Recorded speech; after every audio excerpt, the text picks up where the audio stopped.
हमारे एक कवि हैं जिनको लेकर बहुत तरह की बातें होती हैं। उन्होंने रामचरितमानस लिखा है। उस किताब में लिखते हुए उन्होंने कहा कि इसका बार बार अगर आप पाठ करेंगे तो आपके जीवन का कष्ट दूर हो जाएगा और आपको मोक्ष मिलेगा। मुझे नहीं पता कि उस किताब के पढ़ने से जीवन का कष्ट दूर होता है कि नहीं, मोक्ष मिलता है कि नहीं, मगर मुझे ये भरोसा है कि भारत के संविधान को बार बार पढ़ने से आपका कष्ट जरूर दूर हो सकता है और आप इस जीवन को बेहतर बना सकते हैं। 6 दिसंबर परिनिर्वाण दिवस आने वाला है। चंद रोज बाद वो दिन जो असल में दुख देता है, जिसने हमसे बहुत कम वक्त के मोहलत दे करके हमारे पुरखे को हमसे छीन लिया। पढ़ने गए तो स्कूल से बाहर बिठा दिया। उनके शिक्षक ने उनसे जाति पूछ करके भेदभाव किया। बाल मन के बाबा साहब घर लौटे, माँ से पूछा कि ये क्यों हमें पढ़ने का अधिकार नहीं।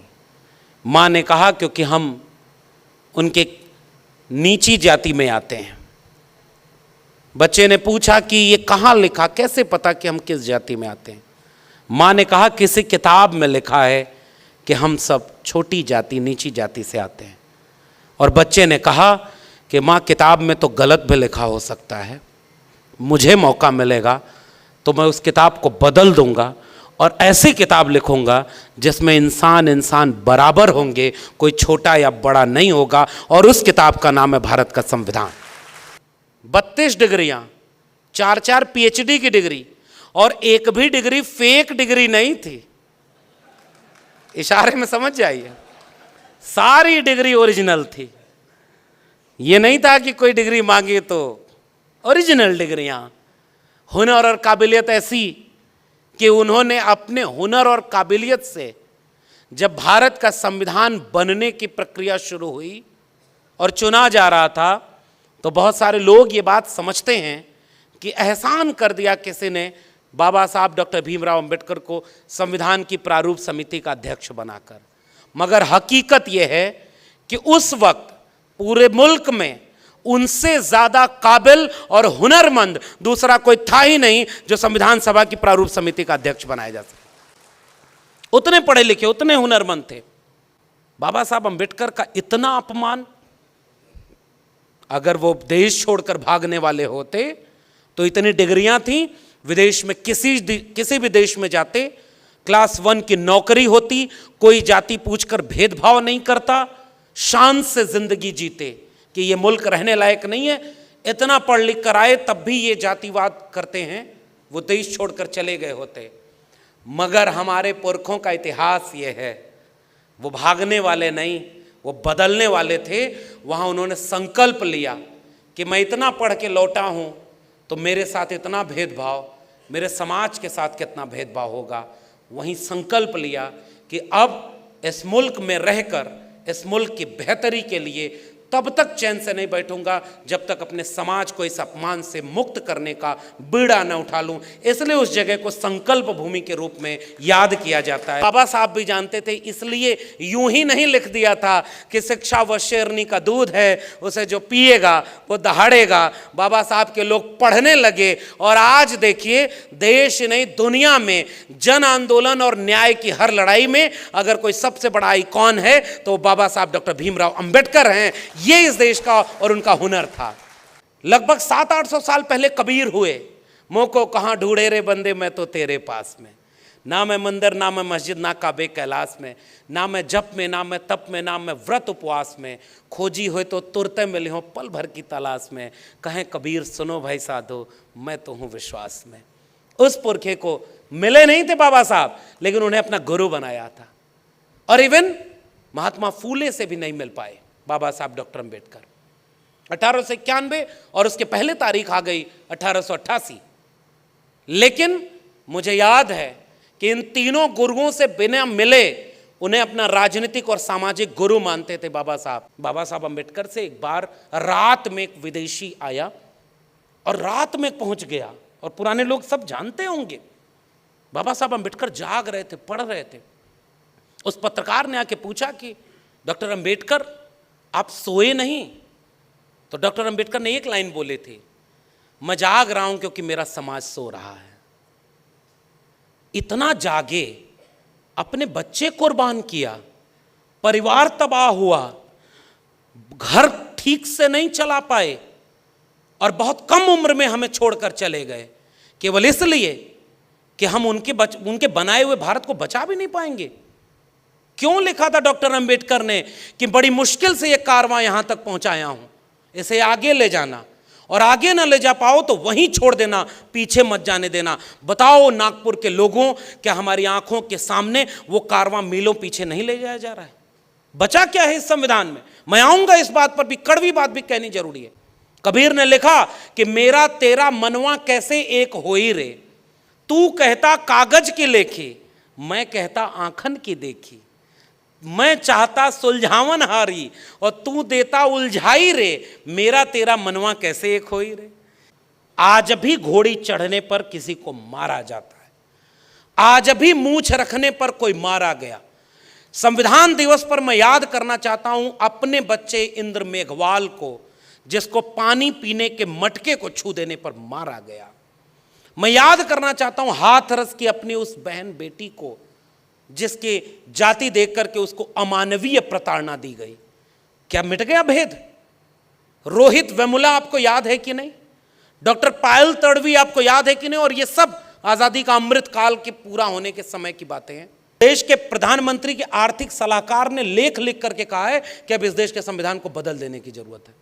और यह तथ्य तो सबको पता होगा। संविधान क्यों बदल देने की जरूरत है? क्योंकि हर धर्म की किताब के ऊपर है संविधान, और कुछ लोग अब इसे नीचे करके धर्म ऊपर करना चाहते हैं। ये खतरा है इस देश के संविधान के ऊपर। हमारे हाथ से खेती किसानी के औजार छीनकर, गाय भैंस चराना छोड़कर, हमारे घर वालों ने हमें पढ़ने का मौका दिया, हाथ में कलम और किताब दी और यहाँ तक पहुँचे।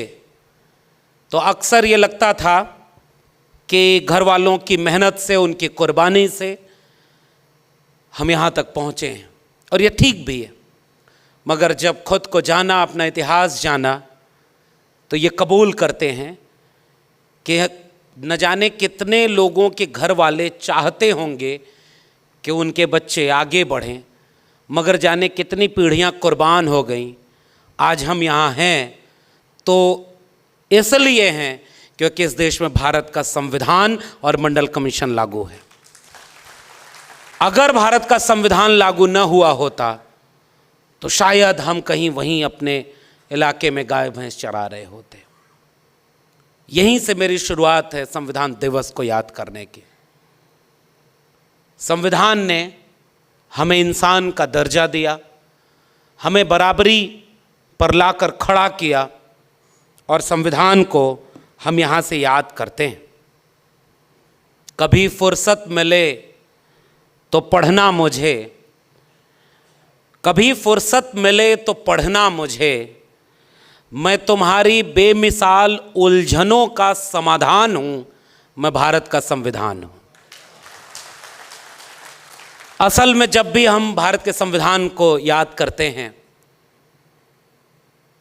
कुछ लोगों को मौका मिला तो उन्होंने किताब गीता कुरान लिखी।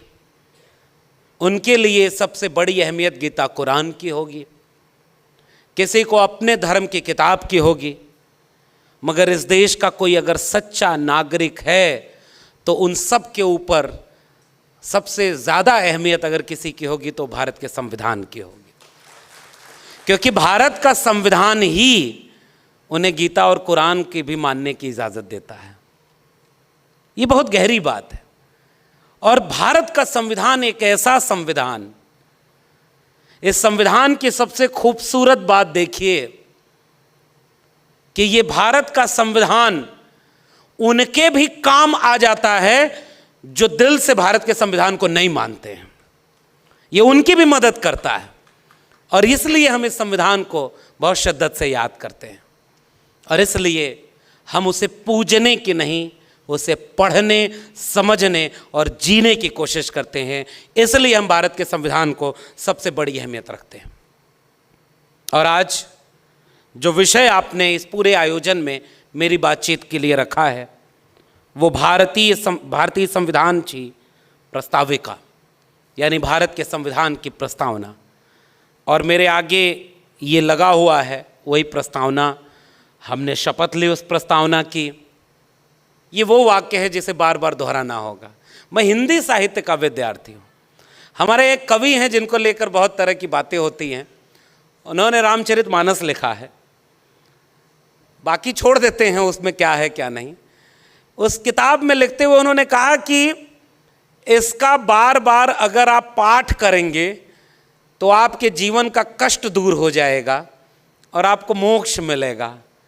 मुझे नहीं पता कि उस किताब के पढ़ने से जीवन का कष्ट दूर होता है कि नहीं, मोक्ष मिलता है कि नहीं, मगर मुझे ये भरोसा है कि भारत के संविधान को बार बार पढ़ने से आपका कष्ट जरूर दूर हो सकता है और आप इस जीवन को बेहतर बना सकते हैं। इसलिए इस किताब को पढ़ने की जरूरत है, पूजने की जरूरत नहीं है।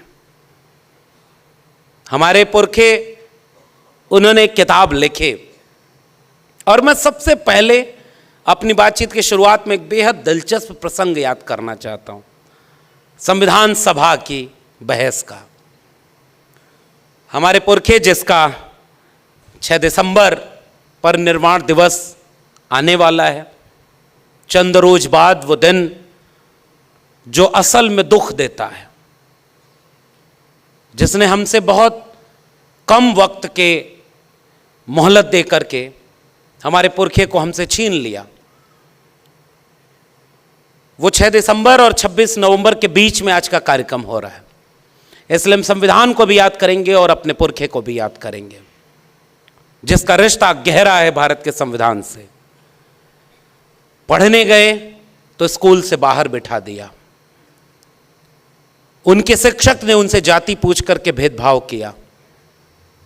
बाल मन के बाबा साहब घर लौटे, मां से पूछा कि ये क्यों हमें पढ़ने का अधिकार नहीं।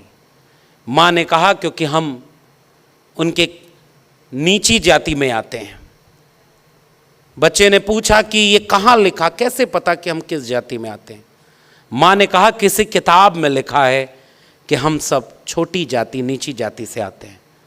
और बच्चे ने कहा कि मां, किताब में तो गलत भी लिखा हो सकता है, मुझे मौका मिलेगा तो मैं उस किताब को बदल दूंगा और ऐसी किताब लिखूंगा जिसमें इंसान इंसान बराबर होंगे, कोई छोटा या बड़ा नहीं होगा, और उस किताब का नाम है भारत का संविधान। इसलिए हम अपने पुरखे को याद करते हैं, इसलिए हम उन्हें याद करते हैं कि जिसे पढ़ने से बाहर बिठाया उसने 32 डिग्रियां हासिल कर ली, विदेश में पढ़ाई की, 4-4 PhD की डिग्री। अभी हमारे संबोधन में, हमारे परिचय में आदरणीय जो बोल रहे थे कि मेरे नाम के आगे डॉक्टर पहले लगा हुआ है, तो जब मेरे नाम के पहले डॉक्टर लगा सर, तो गांव में गया तो लोग अपना सर दर्द का इलाज की दवा पूछने लगे थे। तो हमने कहा देखो भाई, इस शारीरिक बीमारी के इलाज की दवा का डॉक्टर तो दूसरा है, हम तो समाज की बीमारी की इलाज की दवा करने के लिए काम कर रहे हैं। इसलिए हम डॉक्टर इन फिलॉसफी हैं, हम समाज के बीमारी को ठीक करने की कोशिश करते हैं। इसलिए हमारा प्रोफेशन भी शिक्षक का है। इसलिए मैं कोट करना चाहता हूँ, हमारे पुरखे को पढ़ने का मौका नहीं दिया, फिर भी उसने कलम नहीं छोड़ी। 32 डिग्रियां, 4-4 PhD की डिग्री, और एक भी डिग्री फेक डिग्री नहीं थी। इशारे में समझ जाइए, सारी डिग्री ओरिजिनल थी। ये नहीं था कि कोई डिग्री मांगे तो ओरिजिनल डिग्रियां। हुनर और काबिलियत ऐसी कि उन्होंने अपने हुनर और काबिलियत से, जब भारत का संविधान बनने की प्रक्रिया शुरू हुई और चुना जा रहा था, तो बहुत सारे लोग ये बात समझते हैं कि एहसान कर दिया किसी ने बाबा साहब डॉक्टर भीमराव अंबेडकर को संविधान की प्रारूप समिति का अध्यक्ष बनाकर। मगर हकीकत यह है कि उस वक्त पूरे मुल्क में उनसे ज्यादा काबिल और हुनरमंद दूसरा कोई था ही नहीं जो संविधान सभा की प्रारूप समिति का अध्यक्ष बनाया जा सके। उतने पढ़े लिखे, उतने हुनरमंद थे। मैं गया हूं उस जगह, गुजरात के सयाजी बाग बड़ोदरा में, पुराने लोग जानते होंगे। बाबा साहब लौट कर आए तो नौकरी करने गए, और नौकरी भी ऑफिसर रैंक के थे। पढ़कर आए थे, अपनी काबिलियत से वो नौकरी जिसका वादा था वो करने गए, चपरासी फाइल फेंक कर दिया करता था, पीने का पानी अलग, और अपमान इतना, जलालत इतनी, रहने का घर नहीं दिया जाति देखकर। और जब इतना सब कुछ हुआ, एक समय जब बहुत ज्यादा ये अत्याचार बढ़ा, बाबा साहब टूट गए, वापस लौटने के लिए ट्रेन पकड़ने आए, तो वो आज भी वो जगह है संकल्प भूमि, जहां बैठकर वो रोए थे। मैं गया हूं उस जगह पर। बाबा साहब अंबेडकर का इतना अपमान, अगर वो देश छोड़कर भागने वाले होते तो इतनी डिग्रियां थी, विदेश में किसी भी देश में जाते, क्लास 1 की नौकरी होती, कोई जाति पूछकर भेदभाव नहीं करता, शान से जिंदगी जीते कि ये मुल्क रहने लायक नहीं है। इतना पढ़ लिख कर आए तब भी ये जातिवाद करते हैं, वो देश छोड़कर चले गए होते। मगर हमारे पुरखों का इतिहास ये है, वो भागने वाले नहीं, वो बदलने वाले थे। वहाँ उन्होंने संकल्प लिया कि मैं इतना पढ़ के लौटा हूँ तो मेरे साथ इतना भेदभाव, मेरे समाज के साथ कितना भेदभाव होगा।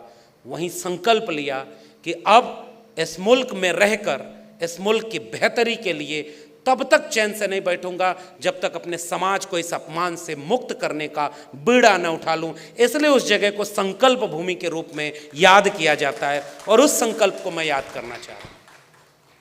और उस संकल्प की परिणति थी जो संविधान तक की यात्रा पहुंची। आजाद हुआ भारत तो इस देश में, इसकी आवाज थोड़ी ठीक करा दीजिए, अचानक बढ़ गई। तो जब देश आजाद हुआ तो कोशिश ये की गई कि बाबा साहब को गायब कर दिया जाए। ये हकीकत है इस देश की। बाबा साहब का पूरा लिखा हुआ कब प्रकाशित हुआ? 1980 के आसपास।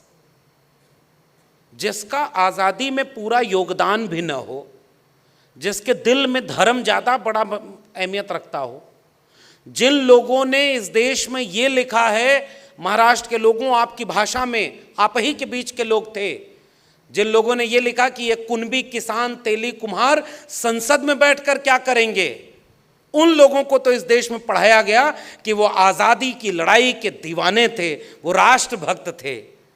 जिनके दिल में धर्म ज़्यादा बड़ा था वो भी देशभक्त पढ़ाए गए, और जिन्होंने इस मुल्क की कुर्बानी के लिए क्या क्या नहीं सहा, उनकी किताबें नहीं छपी गईं। बाबा साहब को भारत रत्न कब मिला? 1990 में आकर मिला।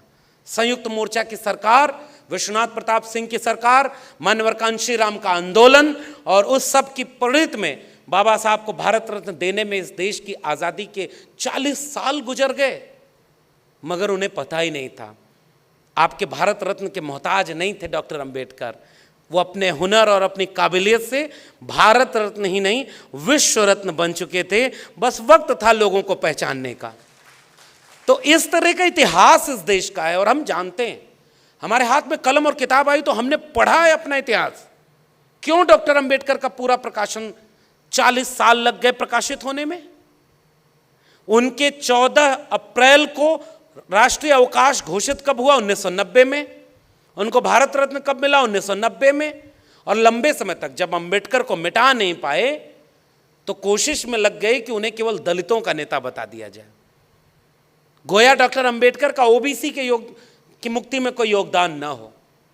तब हम जैसे लोगों ने पढ़ा और हमारे लोगों ने देश और दुनिया को ये बात समझाई, देश के ओबीसी को ये बात समझाई कि अनुच्छेद 15(4), अनुच्छेद 16(4), अनुच्छेद 340 जिसमें ओबीसी को हक मिला, वो बाबा साहब ने जोड़ा। और उससे महत्वपूर्ण बात, जब मंत्रिमंडल से इस्तीफा दिया तो हिंदू कोड बिल के बाद सबसे महत्वपूर्ण वजह यह बताई कि ओबीसी के हित के लिए जो कमीशन गठित करना है वो नहीं बनाया जा रहा है, जिससे ओबीसी का कल्याण नहीं हो रहा है। इससे नाराज होकर डॉक्टर अंबेडकर ने मंत्रिमंडल से इस्तीफा दे दिया। फिर भी इस देश में यह नहीं बताया गया कि ओबीसी के लिए डॉक्टर अंबेडकर ने क्या किया। दलितों के नेता थे, महिलाओं के लिए ग्रेच्युटी, पे grade, child care leave, maternity leave, trade union के लिए काम करने वाले, वेतन भत्ता, पे ग्रेड, ग्रेच्युटी की बात करने वाले डॉक्टर अंबेडकर को कोई कॉमरेड डॉक्टर अंबेडकर की तरह नहीं पढ़ाया। 5 अखबार निकालते थे बाबा साहब, और पत्रकारिता में डॉक्टर अंबेडकर पत्रकार के रूप में नहीं पढ़ाए गए। फेमिनिस्ट मूवमेंट में महिलाओं के आंदोलन के रूप में डॉक्टर अंबेडकर नहीं पढ़ाए गए। तो ये सारी यात्रा ये थी कि उनको बांट दिया जाए, कमज़ोर कर दिया जाए। मगर एक बात बाबा साहब भी जानते थे, इसलिए यूं ही नहीं लिख दिया था कि शिक्षा वो शेरनी का दूध है, उसे जो पिएगा वो दहाड़ेगा। बाबा साहब के लोग पढ़ने लगे और आज देखिए देश नहीं दुनिया में जन आंदोलन और न्याय की हर लड़ाई में अगर कोई सबसे बड़ा आइकॉन है तो बाबा साहब डॉक्टर भीमराव अंबेडकर हैं। ये इस देश का और उनका हुनर था। और इसलिए हम बाबा साहब को याद करते हुए संविधान को याद करना चाहते हैं। और इसलिए हम ये बात कहना चाह रहे हैं कि इस संविधान में हिंदू, मुस्लिम, सिख, ईसाई सबको समान लिखा है। हिंदू, मुस्लिम, सिख, ईसाई सबको समान लिखा है। मिटाकर जाति पाति भेदभाव बाबा साहब ने संविधान लिखा है। सब मिटाकर, फर्क मिटाकर, गैर बराबरी मिटाकर। और एक बात और नागपुर से पूरे देश को सुनना और समझना चाहिए। हमारा अगर कोई 100 रुपया चुरा ले, हमारे पिता का अगर अपमान कर दे, हमें कोई गाली दे दे, तो हम इस बात के इंतजार में रहते हैं कि इसने हमारा अपमान किया है, मौका मिलेगा तो इसका बदला लेंगे। और बाबा साहब की कलम को मौका मिला था कि हजारों साल से जिनके पुरखों का अपमान किया गया, इंसान ही नहीं समझा गया, बाबा साहब के पास कलम में वो मौका था कि तुमने 2000 साल तक हमको अछूत बनाया, अब कम से कम 200 साल तक तुम्हें हम अछूत बनाएंगे क्योंकि हमारे हाथ में कलम है। मगर बाबा साहब डॉक्टर अंबेडकर, उन्होंने अपने पुरखों के होने वाले अपमान का बदला नहीं लिया। फर्क देखिए उनमें और हम में। उनके पुरखे को मौका मिला तो उन्होंने मनुस्मृति लिखी, और हमारे पुरखे को मौका मिला तो उसने भारत का संविधान लिखा जिसमें सब बराबर हैं, कोई किसी का बदला नहीं ले रहा। और ये बहुत महत्वपूर्ण बात है, इस देश को बतानी चाहिए कि बदला लेने की एक लाइन भी भारत के संविधान में नहीं लिखी है। और ये जो प्रस्तावना है, इस प्रस्तावना में भी केंद्र में है तो न्याय का मूल्य है, समता का मूल्य है। और बाबा साहब इसलिए बाबा साहब बन पाए क्योंकि उन्होंने अपने जीवन में 3 गुरु बनाए थे। पहले गुरु तथागत बुद्ध, दूसरे गुरु महात्मा कबीर, और तीसरे गुरु महात्मा ज्योतिराव गोविंदराव फूले। और मैं आज कभी खड़ा होता हूँ आज के वक्त में, तो मुझे लगता है कई बार सबको याद करने की बजाय अगर हम अंबेडकर को अपना गुरु बना लें तो हम अपने आप उस पूरी विरासत से जुड़ जाएंगे जिससे डॉक्टर अंबेडकर जुड़े हुए थे। इसलिए हमारा भी कोई राजनीतिक सामाजिक गुरु है तो बाबा साहब डॉक्टर भीमराव अंबेडकर जैसे हैं। तथागत बुद्ध को से मिले नहीं थे डॉक्टर अंबेडकर। महात्मा कबीर 2000 साल पहले तथागत बुद्ध, लगभग 700-800 साल पहले कबीर हुए। मोह को कहाँ ढूंढे रे बंदे, मैं तो तेरे पास में। ना मैं मंदिर, ना मैं मस्जिद, ना काबे कैलाश में, ना मैं जप में, ना मैं तप में, ना मैं व्रत उपवास में। खोजी हुए तो तुरते मिले हो पल भर की तलाश में। कहें कबीर सुनो भाई साधो, मैं तो हूँ विश्वास में। उस पुरखे को मिले नहीं थे बाबा साहब, लेकिन उन्हें अपना गुरु बनाया था। और इवन महात्मा फूले से भी नहीं मिल पाए बाबा साहब डॉक्टर अंबेडकर। 1891 और उसके पहले तारीख आ गई 1888। लेकिन मुझे याद है कि इन तीनों गुरुओं से बिना मिले उन्हें अपना राजनीतिक और सामाजिक गुरु मानते थे बाबा साहब। हम अपना सामाजिक और राजनीतिक गुरु बाबा साहब को मानते हैं। इसलिए इस बात को हम कहना चाहते हैं। और आप यहाँ से देखिए कि संविधान निर्माण की प्रस्तावना में एक बेहद दिलचस्प काम हुआ। उस दिलचस्प काम को मैं यहाँ से याद करना चाहता हूँ क्योंकि बहुत सम्मानित मंच है, बहुत वैचारिक मंच है। मैं 2-3 नाम पढ़ रहा हूँ। संविधान बनने की प्रक्रिया शुरू हुई है। देखिए संविधान की प्रस्तावना की शुरुआत कहाँ से की जाए, पहला शब्द क्या हो, इसको लेकर डिबेट शुरू हुई है संविधान सभा में। एक शख्स हैं जिसका नाम है HV कामत। इन्होंने सुझाव दिया कि भारत के संविधान की शुरुआत यानी प्रस्तावना की शुरुआत ईश्वर के नाम पर हम भारत के लोग से होनी चाहिए। यानी सबसे पहला नाम होना चाहिए ईश्वर। दूसरे शख्स हैं संविधान सभा में गोविंद मालवीय। गोविंद मालवीय ने एक संशोधन पेश किया और उस संशोधन प्रस्ताव में लिखा कि परमेश्वर सर्वोच्च प्राणी और ब्रह्मांड के भगवान की दया से भारत का संविधान शुरू होना चाहिए। अगले शख्स का नाम है कोई समथिंग सक्सेना। उन्होंने कहा कि प्रस्तावना में भगवान और गांधी का नाम शामिल होना चाहिए और इसके खिलाफ तर्कों पर विचार किया, जिसमें उन्होंने कहा कि भाई आयरिश संविधान वो अपने शहीदों की याद से और भगवान की स्तुति से शुरू होता है, दुनिया के कई संविधान से शुरू होते हैं। अगले शख्स है गोविंद मालवीय। उनका दृष्टिकोण था कि मैं एक विभाजन चाहता हूं क्योंकि मुझे लगता है कि हम इस देश और इसके लोगों के साथ अन्याय कर रहे हैं और मैं जानना चाहता हूं कि इस विषय पर कौन क्या सोचता है। यह आरोप लगाने वाले तरीके से जो दक्षिणपंथी हिंदू विचार था कि कौन इस बात में सहमत है कि संविधान भगवान के नाम से शुरू होना चाहिए या नहीं होना चाहिए। बाबा साहब डॉक्टर अंबेडकर ने कहा कि तमाम लोगों के सुझाव आए हैं, इस पर वोटिंग होनी चाहिए। कुछ लोगों ने कहा कि नहीं, भगवान के नाम पर वोटिंग कैसे होगी, तो हाथ उठवाए गए। और यहाँ से इस देश के नागरिकों को एक बात समझनी होगी, उस हाथ उठवाने में कि भारत का संविधान किसी भगवान के नाम से शुरू हो, 41 यानी 41 लोग इसके समर्थन में थे, 68 लोग इसके खिलाफ वोट देते हैं। और उसके बाद बाबा साहब की चतुराई से ये देश का संविधान किसी भी और नाम के संबोधन से नहीं शुरू हुआ। इसका पहला लफ्ज है हम भारत के लोग, यानी we the people of India, और इससे इस देश का संविधान शुरू होता है। और ये कोई सामान्य बात नहीं है। बाबा साहब अंबेडकर ने बहुत सोच विचार कर और उनके राय से कन्विंस लोगों ने हम भारत के लोग को सबसे बड़ा माना। और इसलिए मेरी नज़र में ये जो हम भारत के लोग हैं, यही भारत है, यही देश है। किसी भूगोल के नक्शे पर खींच दी गई लकीर के बीच में आने वाले जमीन के टुकड़े से देश नहीं बनता है।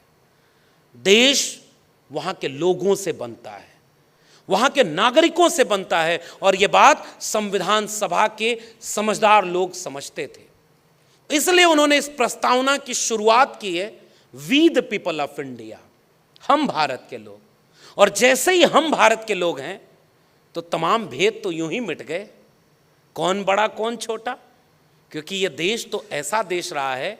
कुछ लोगों ने इस बात का भी ध्यान नहीं रखा कि भाई तुम लिख कर जा रहे हो अपने धर्म ग्रंथ में, तो एक दिन ऐसा आएगा लोग पढ़ेंगे और कहीं हंसने न लगे कि दुनिया में इंसान एक तरफ पैदा हुआ और तुमने अपने को श्रेष्ठ दिखाने के लिए कहा कि हम मुख से पैदा हुए हैं।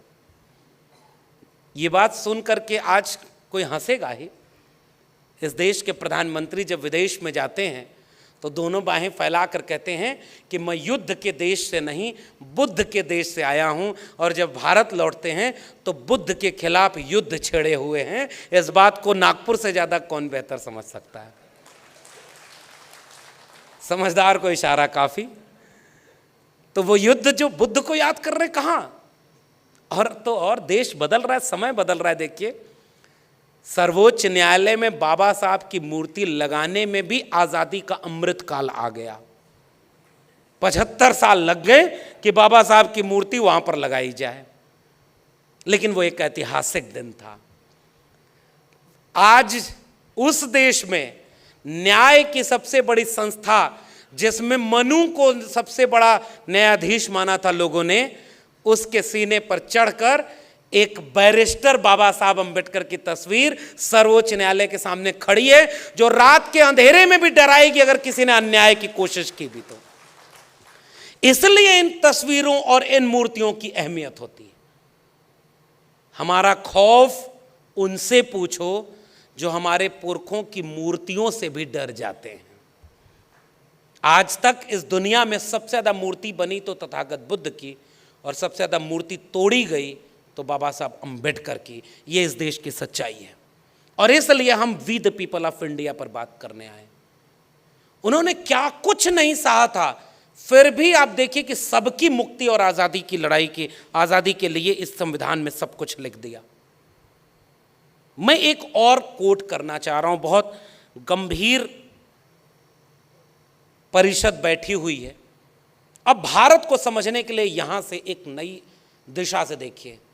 बाबा साहब अम्बेडकर के बाद जो दूसरा नाम मैं लेना चाह रहा हूं उस संविधान सभा में, वो मरांग गोमके आदिवासी नेता, भारत राष्ट्र के निर्माता जयपाल सिंह मुंडा का नाम लेना चाह रहा हूं, जिन्होंने संविधान सभा की बैठक में खड़े होकर इस देश के मूल निवासियों के लिए क्या कहा है। मैं चाहता हूं कि इस पूरे कोटेशन को आप सुने और पूरा देश पढ़े कि हमारे लोगों ने कैसे इस देश के संविधान को बनाने की कोशिश की।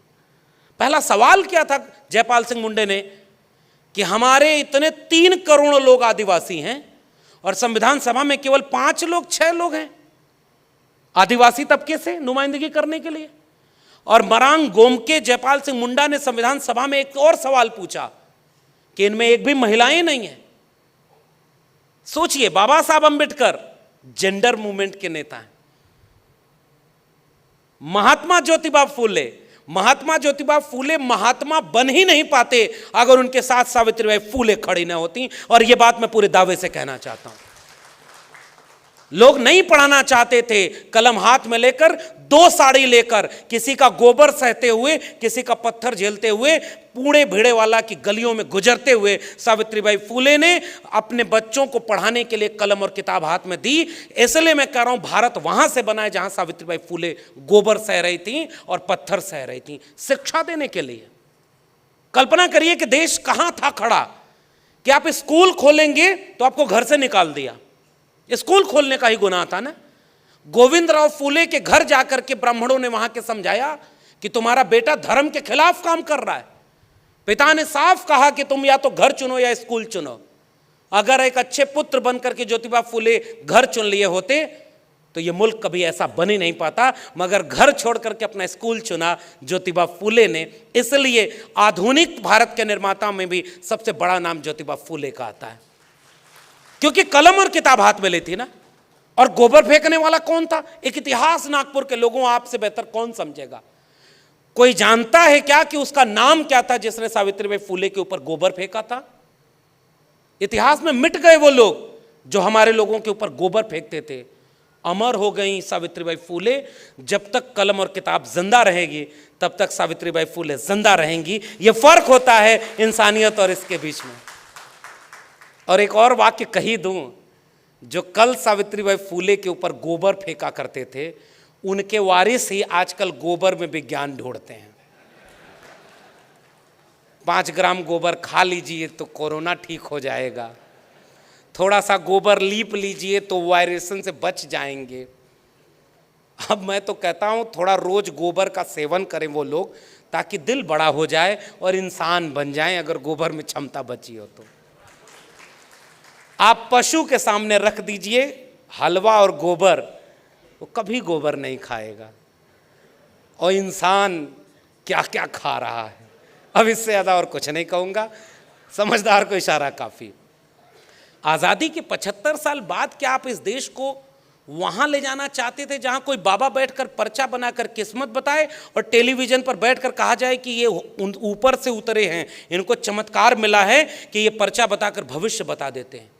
मैं पूछना चाहता हूं कि उस बाबा ने अपने पर्चे में क्यों नहीं लिख दिया कि जो 41 श्रमिक मजदूर टनल में फंसे थे तो 15-20 दिन गुजर गया, उनको कैसे बाहर निकाला जाए, इसका भी पर्चा बना देते तुम।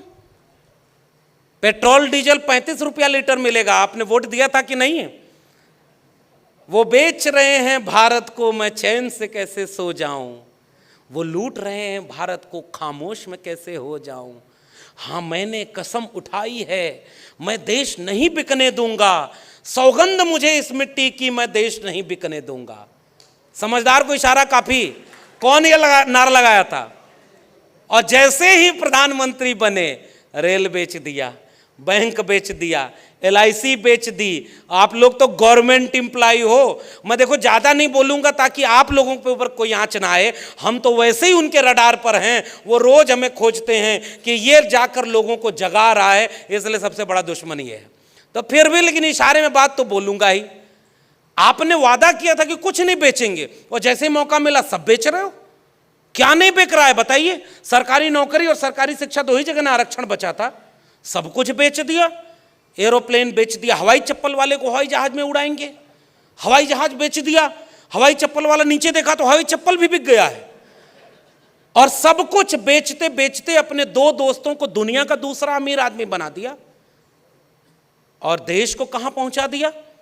5 किलो अनाज अगले 5 साल तक 80 करोड़ लोगों को फिर मिलता रहेगा।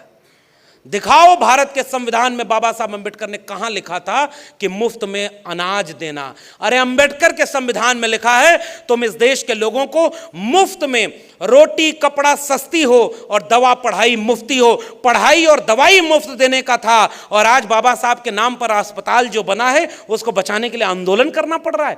पढ़ाई और दवाई अगर मुफ्त होती तो हम लोगों के लोग 5 किलो अनाज मुफ्त से लेकर नहीं खाने को मोहताज होते। तुमने देश को यहां पहुंचा दिया कि 5 किलो अनाज दे रहे हो और सब कुछ बेचते चले गए। भाई उसका क्या बुरा माने? उसने तो पहले ही कह दिया था मेरा क्या है जी, हम तो फकीर आदमी हैं, झोला लेके चल देंगे। हमें तो आपको सोचना है ना, वो तो चला जाएगा, ना आगे नाथ न पीछे पगा, हमारे यहाँ भोजपुरी में कहा जाता है। उसके कोई आगे पीछे तो है नहीं। हमारे लोगों के तो पुरखे हैं। बाबा साहब अम्बेडकर से एक बार रात में एक विदेशी आया और रात में पहुंच गया और पुराने लोग सब जानते होंगे बाबा साहब अम्बेडकर जाग रहे थे, पढ़ रहे थे। उस पत्रकार ने आके पूछा कि डॉक्टर अम्बेडकर आप सोए नहीं? तो डॉक्टर अम्बेडकर ने एक लाइन बोले थे, मैं जाग रहा हूं क्योंकि मेरा समाज सो रहा है। इतना जागे, अपने बच्चे कुर्बान किया, परिवार तबाह हुआ, घर ठीक से नहीं चला पाए और बहुत कम उम्र में हमें छोड़कर चले गए केवल इसलिए कि हम उनके बनाए हुए भारत को बचा भी नहीं पाएंगे। क्यों लिखा था डॉक्टर अंबेडकर ने कि बड़ी मुश्किल से यह कारवां यहां तक पहुंचाया हूं, इसे आगे ले जाना और आगे ना ले जा पाओ तो वहीं छोड़ देना, पीछे मत जाने देना। बताओ नागपुर के लोगों, क्या हमारी आंखों के सामने वो कारवां मीलों पीछे नहीं ले जाया जा रहा है? बचा क्या है इस संविधान में? मैं आऊंगा इस बात पर भी, कड़वी बात भी कहनी जरूरी है। मैं तो अभी केवल ये बता रहा हूं कि भारत का संविधान बना कैसे है।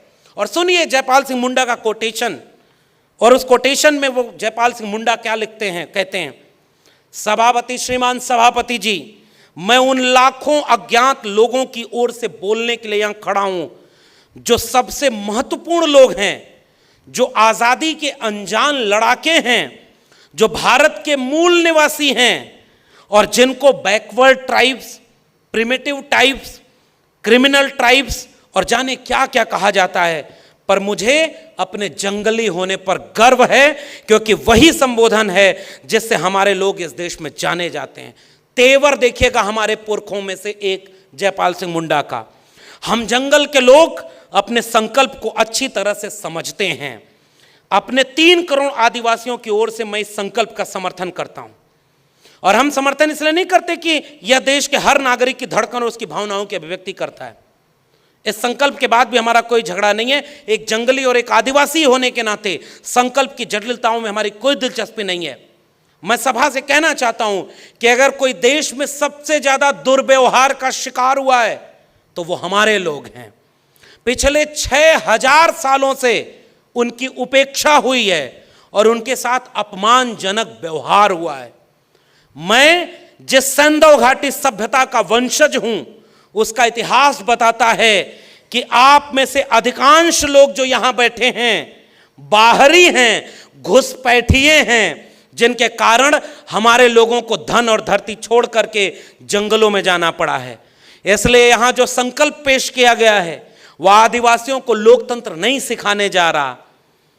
आप हम सब आदिवासियों को लोकतंत्र सिखा ही नहीं सकते, बल्कि आपको ही उनसे लोकतंत्र सीखना है।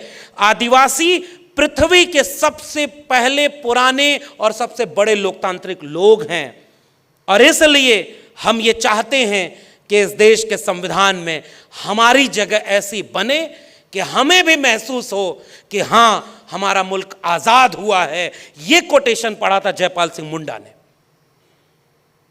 और आज इस देश में आदिवासी अपने जल जंगल जमीन, अभी मैं 1 हफ्ता पहले बस्तर से लौटा हूं, आप यकीन नहीं मानेंगे देश के बड़े बड़े पूंजीपतियों के हाथों में वो जल जंगल जमीन बेची जा रही है, और जो आदिवासी वहां लड़ रहा है उसको गोली मारी जा रही है।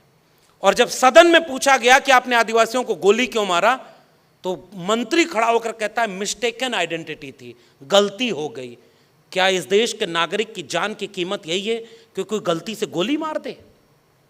और इसलिए मैं यहां खड़े होकर पूछना चाहता हूं, बताइए 2023 में भारत का संविधान कितना बचा है? कितनी मुश्किल से बनाया गया था। डॉक्टर अंबेडकर ने एक एक क्लॉज पर पढ़ करके इतना कुछ लिखा है, इतना कुछ डिबेट करके एक न्याय, समता और बंधुता का भारत बनाया है। और आज इस देश को कहां पहुंचाया जा रहा है? इस देश की प्रस्तावना में 2 शब्द जोड़े गए, और यह अलग बात है कि नहीं भी जोड़े जाते तब भी बाबा साहब उसे ऐसा बना गए थे कि वो सेकुलर और सोशलिस्ट ही था। ये भले बाद में जोड़े गए, लेकिन जो मूल अधिकारों का पूरा खाका है भारत के संविधान का, वो तो ऑलरेडी सेकुलर है। आप कल्पना करिए कि इस देश में नारा लगा करके, भगवान के नाम पर नारा लगा करके देश में हत्या हो रही है, और जोर जोर से नारा लगाते हैं। मैं याद करना चाहता हूं, अभी कुछ दिन पहले 15 अगस्त जब था, तो देश के बड़े बड़े नेता कहते थे हर हाथ तिरंगा, हर घर तिरंगा, क्योंकि आज़ादी का अमृत काल चल रहा है। तो 26 जनवरी आने वाली है, उस दिन तुम देश को यह कहना कि हर घर संविधान, और घर घर संविधान, तब जाकर के भारत बचेगा और लोग संविधान की अहमियत समझेंगे। तिरंगे से प्रेम है उनको जिनका यहीं चंद किलोमीटर पे मुख्यालय है और 52 साल तक तिरंगा ही नहीं फहराया था। मैं भोजपुरी इलाके से आता हूं, हमारे यहाँ एक कहावत है, 3 तिगाड़ा काम बिगाड़ा। इसका मतलब जानते हैं? 3 बड़ा अशुभ अंक है, और भारत के तिरंगे में 3 रंग हैं। ये कह के विरोध किया था इन्हीं बगल के। भाई नागपुर की 2 ही चीज प्रसिद्ध है, एक तो नागपुरिया संतरा, और दूसरा, अब मैं और कुछ नहीं बोलूंगा, लेकिन मैं नागपुर को जब याद करता हूं तो दीक्षा भूमि से याद करता हूं, जहां बाबा साहब ने एक नया भारत बनाने का संकल्प लिया था। और पहली बार जब मैं नागपुर आया तो वहीं आया था, दीक्षा भूमि में। ये मेरे लिए गौरव की बात है। इसलिए मैं, चूंकि आपने विषय संविधान रखा है, संविधान की प्रस्तावना रखी है, तो मुझे यह याद करने की जरूरत है कि बड़ी मुश्किल से यह संविधान बना था, और आज उनका शासन है जो संविधान बदलने की बात करते हैं। मैं यहां से एक वाक्य कहना चाहता हूं, तुम दूसरा संविधान तो ला सकते हो, मगर दूसरा अंबेडकर कहां से लाओगे? कहां से ले आओगे दूसरा अंबेडकर जो ऐसा संविधान लिख दे, और ऐसा संविधान जिसका विरोध किया उन लोगों ने? आपको पता है ना किसने विरोध किया था? मगर अब मैं दूसरा पक्ष है, मेरे भाषण का बड़ा आसान तरीका होता है। देखिए, मैं भाषा विज्ञान का विद्यार्थी हूं, मुझे बोलना बड़े अच्छे से आता है, और मैं बोल पाता हूं क्योंकि हमारे पुरखों ने हमें हिम्मत दी है, उन्होंने हमें यह ताकत दी है। तथागत बुद्ध के खिलाफ भी बहुत लोग थे, तथागत बुद्ध डरे नहीं। कबीर के खिलाफ उस समय भी लोग थे, मगर कबीर, मेरे पुरखे ने क्या लिखा? कबीरा खड़ा बाजार में, लिए लुकाठी हाथ, और जो घर जारो अपना, चलो हमारे साथ। तब जाकर के ये भारत ऐसा बना था।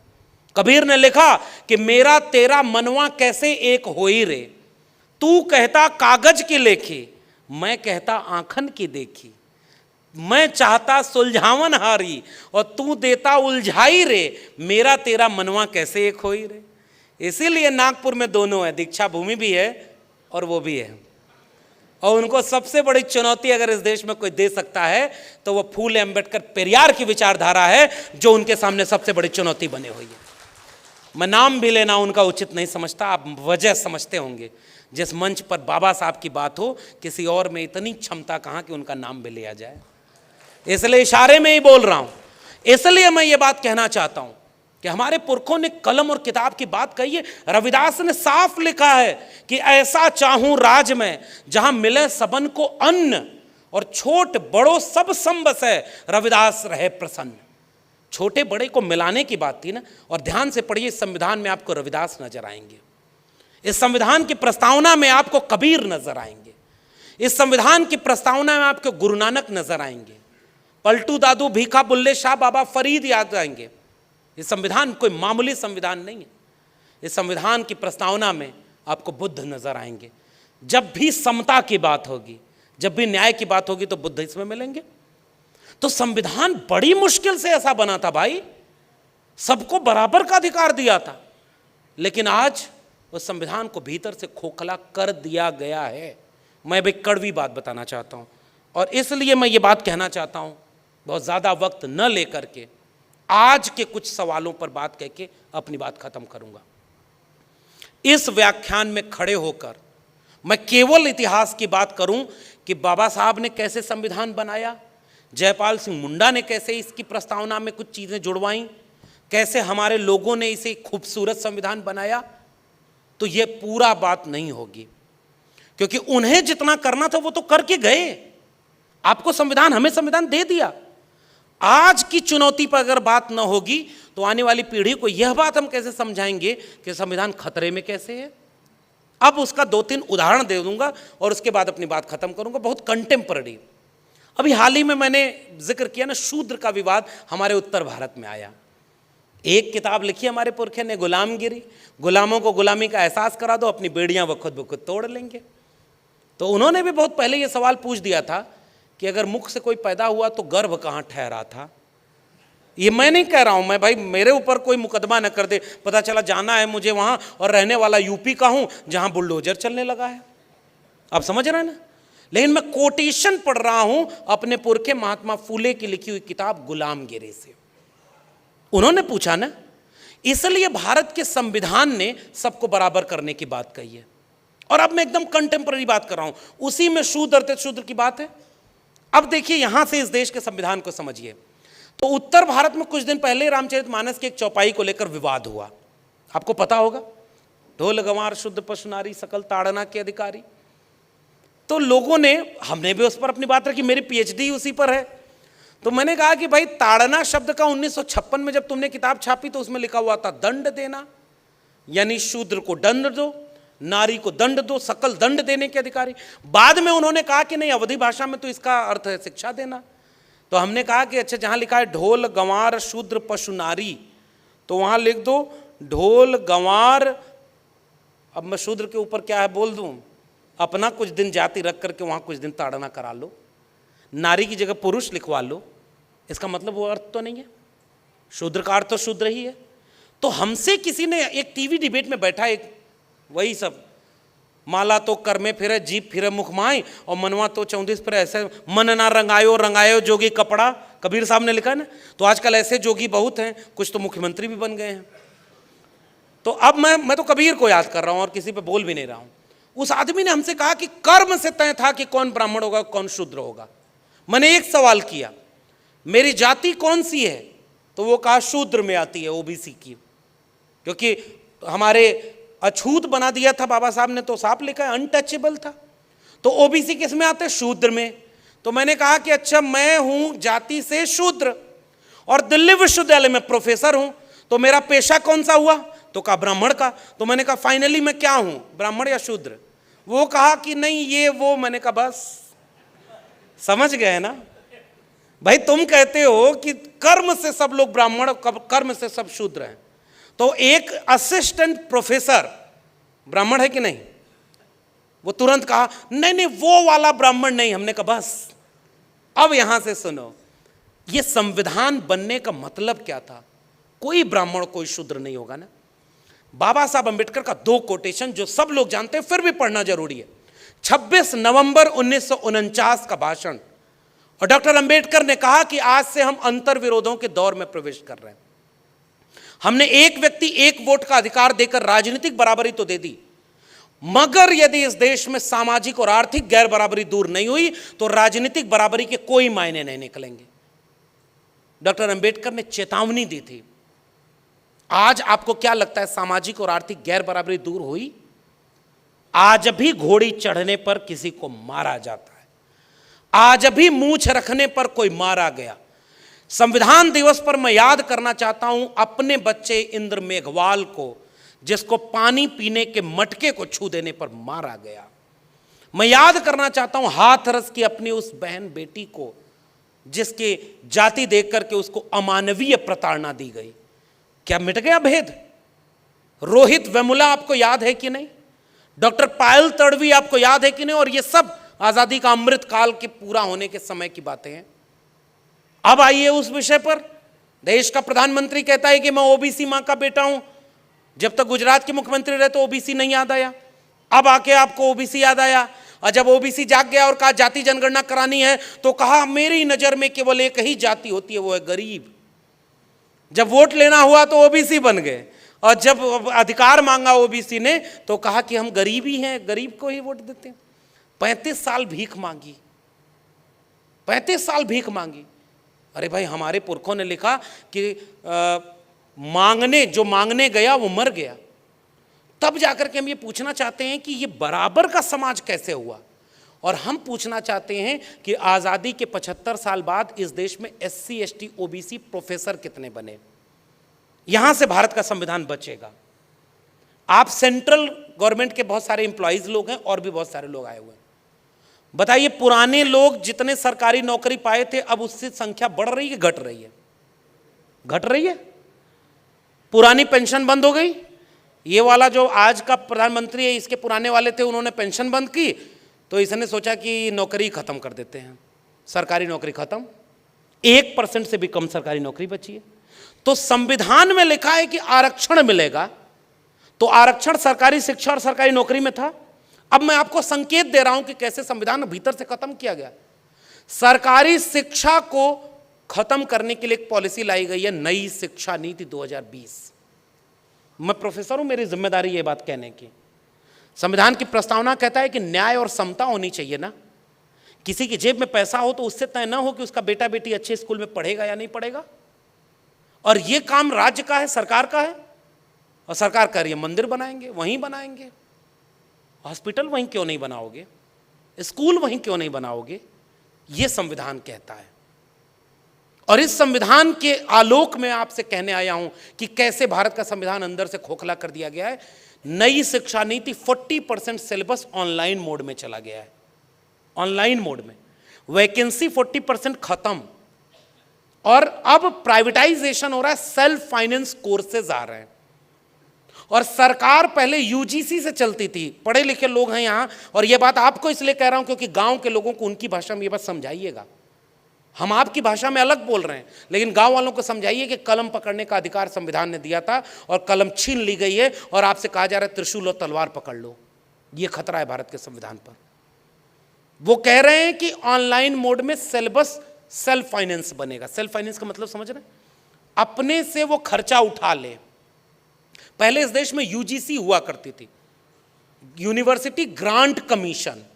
सरकार पैसा देती थी कि ताकि सरकारी शिक्षा मिले, गरीब, कमजोर, मजलूम, दलित, पिछड़े, आदिवासी, किसान, मजदूर के बच्चे भी अच्छे DU और JNU में पढ़ें और अंबेडकर के वारिस बने।